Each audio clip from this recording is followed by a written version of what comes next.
সমন্বয়ক পরিচয় দিয়ে সিপিবির পথসভায় হামলা করেছে একদল যুবক। 13 নভেম্বর দুপুরে পঞ্চগড়ের তেঁতুলিয়ায় পথসভা চলাকালে এ ঘটনা ঘটে। এ সময় দলটির কেন্দ্রীয় সাধারণ সম্পাদক কমরেড রুহিন হোসেন প্রিন্স বক্তব্য দিচ্ছিলেন।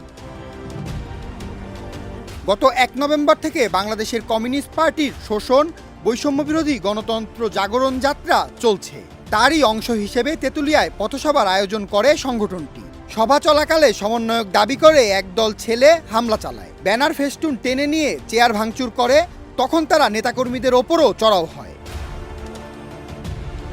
সিপিবির সাধারণ সম্পাদক কমরেড রুহিন হোসেন প্রিন্সের সাথে মুঠোফোনে যোগাযোগ করা হলে তিনি বলেন, হামলাকারীদের নেতৃত্ব দেয় হযরত নামের একটি ছেলে। হামলার বিষয়ে প্রশাসনের কোনো ভূমিকা দেখা যায়নি। সমন্বয়ক পরিচয় দেওয়া হয়, নিয়ে গেল, চেয়ার ভাঙচুর করলো, মাইক কেড়ে নিল।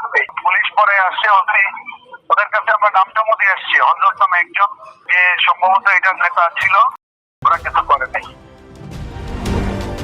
অভিযুক্ত হযরত আলীর সাথে মুঠোফোনে যোগাযোগ করা হলে তিনি হামলার বিষয়টি অস্বীকার করেন। এই বিষয়ে এখানে আমার নামে তারা মিথ্যাচার করতেছে। সেখানে তাদের ব্যানারে কিছু তেঁতুলিয়ার আওয়ামী লীগের দোসররা ছিল। এই নিয়ে তখন একটা গন্ডগোল শুরু হয়। মানে তাদের একটাই কথা, এখানে আওয়ামী লীগ নিয়ে তারা কি জন্য এই ব্যানার, এখানে আওয়ামী লীগ, তাদের ব্যানার আওয়ামী লীগ কি জন্য আছে। হামলার সময় তিনি নিজেকে বৈষম্য বিরোধী ছাত্র আন্দোলনের সমন্বয়ক দাবি করলেও দেশ রূপান্তরের কাছে বিষয়টি অস্বীকার করেন। না না না না না আমার ওই পরিচয় আমি কোনো জায়গায় দিই নাই ভাই। তো আমি ওদের সাথে কথা বলতেছিলাম, ওরা দেখি উত্তেজিত আমার পর।